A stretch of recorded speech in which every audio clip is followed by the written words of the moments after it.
Magsuway, patay na tayo. Patay pag mawapon eh. Makakapagmapun ka ba? Hindi. Kawawa naman ito. Ito na ngayon, anak ko. Sige. Pero bakit tatanungin, bakit gano'n ng Diyos? Parang di na maintindihan, no? Bakit gano'n? O, tingnan natin ang Roma. Roma 11. Bakit gano'n kinulong ng Diyos para maawa pa sa atin?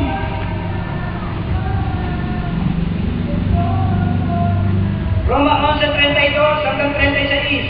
Sapagkat ang lahat ay kinulong ng Diyos sa kasubayan upang siya'y mahabag sa lahat. O kalaliman ng mga kayamanan ng karunungan at ng kaalaman ng Diyos. O di matingkalang mga hatol niya at hindi malirit na kanyang mga daan. Sapagkat sino ang nakakaalam ng pag-iisip ng Panginoon?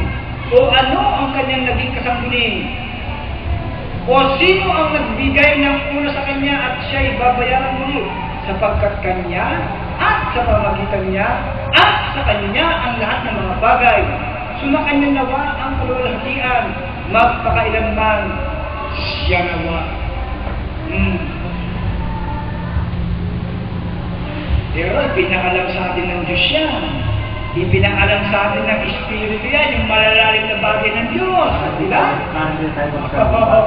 Di ba? Kasi pagka hindi pa pinapaunawa, magtatanong ka talaga kung bakit. Ay, bakit kinulong pa tayo sa kasubayan? Ano ba ang kabayaran ng kasalanan? Ano ba ang kasalanan? Pagsalagsan, magsuway, di ba? Yan ang kasalanan. Ano ang kabayaran ngayon ng kasalanan? Kamatayan. Unang Korinto 15. 15 ano? Bread? Ha?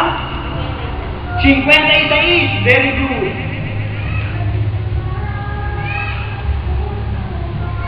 Ang kapangyarihan. Unang Korinto 15:56. Tibo ng kamatayan.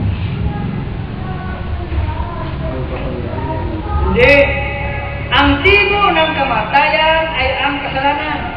At ang kapangyarihan ng kasalanan ay ang kautusan.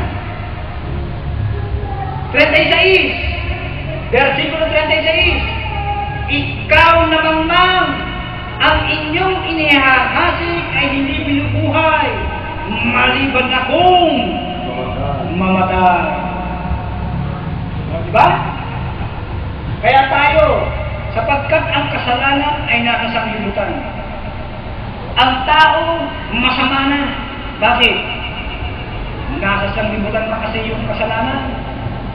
At lahat ng tao ay nagkasala. At ang kabayaran ng kasalanan ay kamatayan. At bakit nagkasala ang natin tao? Tinulog tayo sa kasubayan eh. At bilang tayo mga patay na, inihalimbawa tayo ni Apostol Pablo sa isang binhi na inihahasik ng tao